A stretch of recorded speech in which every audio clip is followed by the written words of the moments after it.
প্রভু শ্রীরাম, প্রভু শ্রীরাম, আমি লঙ্কায় এসে পৌঁছে গেছি। রাম, প্রভু শ্রীরাম, তুমি চলে এসো, তুমি চলে এসো।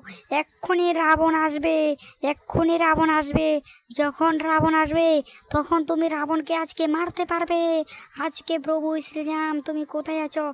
তাড়াতাড়ি আমার কথা সাড়া দাও। আমি পবনপুত্র হনুমান, আমি লঙ্কায় পৌঁছে গেছি। আজকে রাবণের সর্বনাশ করে দিব। আমার রাম কোথায়? প্রভু শ্রীরাম, তুমি কোথায়? তাড়াতাড়ি চলে এসো। আজকে আমি এই রাবণকে দেখে নিব। প্রভু শ্রীরাম, চলে এসো তাড়াতাড়ি।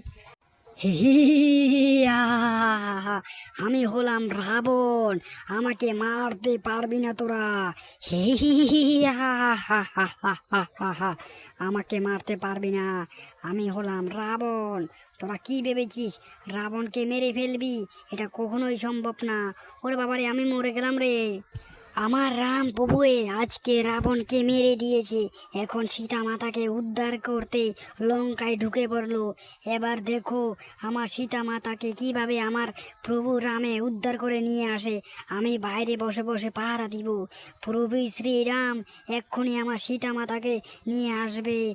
হে হে, আজকে কি আনন্দ! আমাদের সীতা মাতা, আমাদের সীতা মাতাকে আমরা খুঁজে বের করতে পেরেছি।